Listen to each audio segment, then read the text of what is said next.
The one thing, so because they're coming out with the new show or the new Pride and Prejudice show, like an actual show. Oh yeah, the series. The series, yeah. I'm excited and about that. I am excited, and I've been because I'm you know me, my favorite movie and book is Pride and Prejudice. Yeah, and so everybody's always like, oh, well, the 2005 isn't as canonically correct in terms of like all the stuff that happens in the book, but the first one, the 1995, like with Colin Firth one was, yeah. And I'm like, yeah, but they got the right points though, because they really hit it out of the park. thing.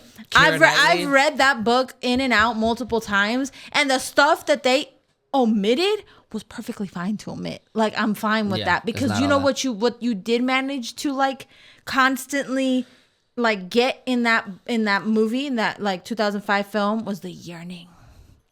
You got the wasn't even the yearning, dog. They got the eyes and the cinematic. Like Keira Knightley is a fucking phenomenal choice.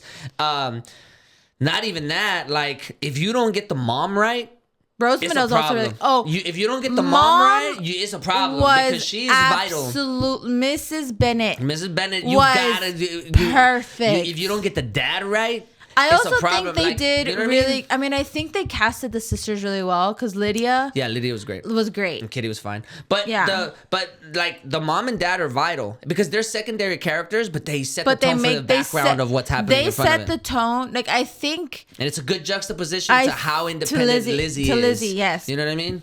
And I think that because I've read the book multiple times, and I've also like obviously I watch the movie all the time, so like. When you really look at the way that Jane wanted you to portray the mom and the dad, they hit it. There's no like they've been perfect. It's great. They were perfect. It's great for me. She's a wonderful. They were wonderfully casted. For me, if you cast the main Darcy and Lizzie. All I'm asking for is that they have chemistry. She doesn't have to be this fucking like drop dead gorgeous. Because she's not supposed to be. He doesn't have to be. I mean, she's beautiful in the book. No, she is. But in the book, she's older too, and it's like a cultural thing. In the book, she's supposed to be significantly less attractive than Jane. Yeah, and then the guy doesn't have to be this fucking supermodel either. Tampoco. Like it doesn't have to. It doesn't have to be like the new Wuthering Heights movie. Bitches like semi. Ugly guys. Well, we like questionable guys. The new Wuthering Heights has Margot Robbie and Jacob Elordi. Jacob Elordi, right? Yeah. And I'm like, I don't need that. I for Pride and Prejudice, like you don't got to give me that to sell me the movie. Yeah. But if you cast the mom and dad wrong, it's a problem because I'm gonna be complaining the whole time. I'm gonna be like, what do you mean? Why is mom not wilding out right now? Yeah. Because you need that in order to understand the context of Lizzie's life and why it's so important that she has that character. Yes. Why it's so important that she's so independent. Because despite her environment, she persists in the kind of woman that she wants to be instead of giving in to that. You know what I mean? Yeah. Mrs. Bennett is pretty much. Kris Jenner. Yeah. That's pretty much what she is. She's trying to marry off her daughters. Yes. Yeah, literally. She's trying to marry off her daughters to the highest bidder. Yes. All the time. Not that that's what Kris Jenner did, but I'm saying like monetizing her daughter's youth. Yes. And then, you know, and like youth. I think Mrs. Bennett is a perfect representation of what the woman had to do back then. So it's like correct. The fact that Jane very specifically made all sisters. Jane very specifically made it to where like the oldest was the prettiest, and then it just kind of kept trickling down from there. And the oldest wasn't even married yet. So how the fuck are you gonna marry off all your semi-ugly daughters and shit? Like it's like all this other stuff that just kind of gets added into that. And when you put it in a like format, movie format or like show format, I think the importance of putting Darcy and Liz in a very specifically uncomfortable environment for them. Yeah. That is only perpetuated by the fact that all these other people around them are constantly not knowing how to talk to them. Like Lizzie, people don't know how to talk to Lizzie because she's a smart mouth. So like anytime they say something, and she'll go fuck. She'll just say it, right? Yeah. Like they'll do them. She'll do it really well, right? And then Darcy, nobody knows how to fucking talk to him because he's just got so much fucking money. It'd be like having fucking. And he's like socially inept. Yeah, he's a small autistic boy. Yeah. Is what it is. Because he's just calling like this Darcy autistic tall is crazy and like very shy and has zero social skills. Like what the fuck else would you call him that? Calling Darcy autistic is crazy. And he's just so like and he's like, but I like this girl. The speech with Dad and Lizzie, so good. Wonderful. Do you want to marry him? Yeah. Like, you know what I mean? Like, you need to cast it perfectly because he is the only man in her life that understands that she would rather be alone than to deal with some bullshit. Yeah. And he respects that. He loves her for that. And because he also likes to be alone. Yeah. Like, and that's one of those things where it's like you gotta have like you need to this is why I really like the 2005, because 2005 made you feel like you were watching incredibly intimate moments with them together. Yeah. Because you saw a hella group of people everywhere around them, but you were constantly just feeling like you were intruding in their personal time together. Yeah. And which is why I love the dancing scene wherever like everybody disappears, because to them, that's all they really are. And really, as the watcher, as a viewer, that's all you're actually seeing too, because you're constantly just trailing these two people together, and like happenstance keeps like they keep forming. And granted, the movie, because it's a movie, it's a lot shorter in terms of time. And if you've read the book, that you know it's actually a lot longer between the time that like everything is actually progressing. It's not just like it's like months and months and months. It's like it's almost I think it's like maybe 2 years worth of like drama, like little happenings here and there, little I saw you, little glances. This man was yearning for her, bro. It could have without no touch, without no nothing. Like bitch didn't like him, like all of it. No, it couldn't be us today. No, shit. The moment that you don't reply to my Instagram story, yeah, no. No llegó el fueguito. No spark. This man did months and then walked the fucking fields through the fog.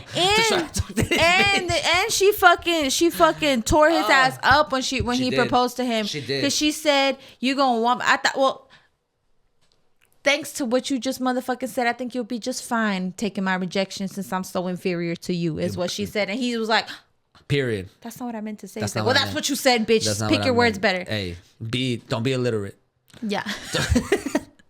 Yeah, and then he walked through the all of it, trying to fix up her whole family in the background. Damn, I fucking love that movie. He really had to be like, fuck, I gotta fix this bitch. I gotta all these hoes. Gotta fix. And I gotta do it to where she doesn't know, or else it feels performative. And it has to feel right. He wanted it to be genuine. He wanted it to be from the heart, you know? Because he wanted her to feel bad, too. Because he wanted her to be like, fuck, Was he manipulating her? Nah, he wasn't. I think that's just his character. He doesn't like attention. He's never liked attention. Yes. So he doesn't like to be shit to... He didn't like to boast. Fix it. Yeah, he didn't like to boast. He's like, nah, man. Fuck it. And because Bingley's a fucking performative clown also. Yes. You know what I mean? Yes. And... damn, look at us being like, oh, fucking nerdy about it. Shout out to Jane. Well, because that's the one thing. I think Jane and Bingley's characters aren't actually, and his sisters are not actually as well portrayed in the 2005. No, but it gets the job done though. It gets the job done. I mean, you know that the sister's a bitch, and you know the sister don't like her. Don't like the whole like, oh, they're like coming for my money kind of situation. Even though she don't got money, but her brother does. Like, but I do think that like. I think they casted a very like dorky fella for that, and I think they did a really good job in that. I think Jane was great. Rosamund is what her name is, I think. Oh, in real life. In real life, I thought it was great. I thought it was phenomenal. Great. I mean, of course, like not all the details are there, but I think they hit all the big points and they knocked it out of the park. And Keira Knightley and Darcy's character, I forget that guy's name, the guy from Billions or the guy from I think it's Billions, right? What? No. He's come out in a lot of other stuff, but he recently came out in that Money movie. Yeah, well, that Money series, and he doesn't look like Darcy at all. I know he's Matthew McFadden, I think. Okay.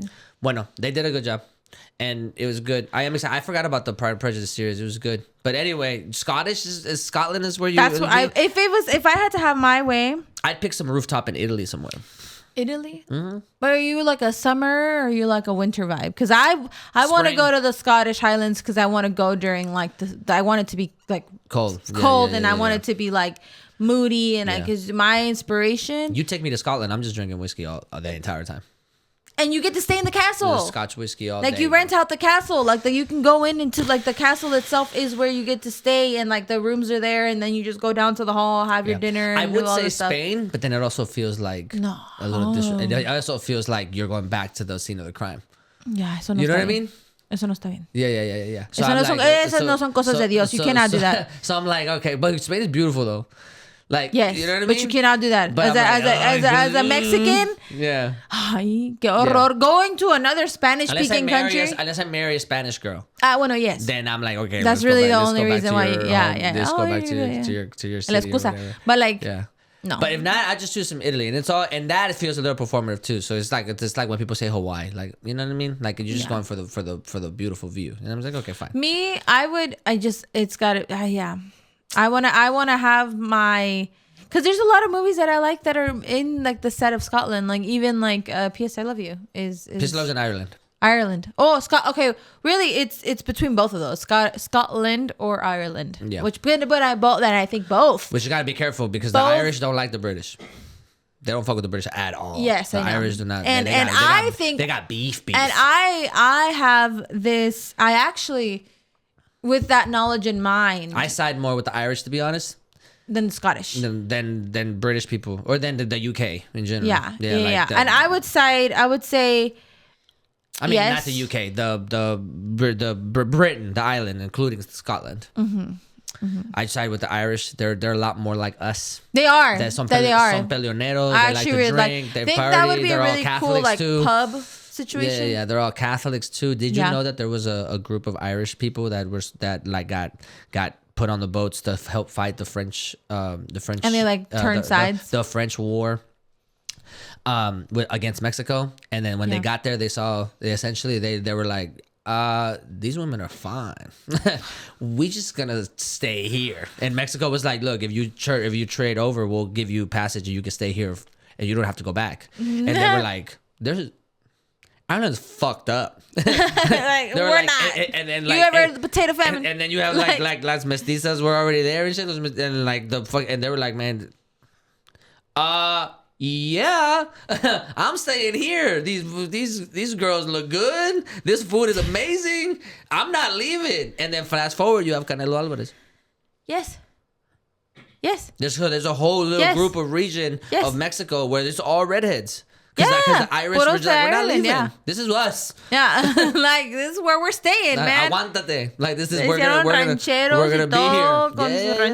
Yeah. It's important. Very similar to what it is. Well, the thing is like the way of life in Ireland is very similar to the way of life in Mexico. Not the weather, but yeah, not the weather. No. But clearly not the weather. But like the customs, the culture, the importance of like family, the importance of having a life that's also just like meant to keep you alive, not necessarily meant to be like exuberant and like luxurious and all this crazy stuff. There is like a saying in Japanese where it's like you find your life's purpose in just doing something that makes you feel like fulfilled, and that can be like that's why a lot of like super old people still run little like ramen shops and like stuff like that. My other thought process was also like getting eloped in like Japan or something. Japan would be great. I wouldn't want to get married there. I just want to go there.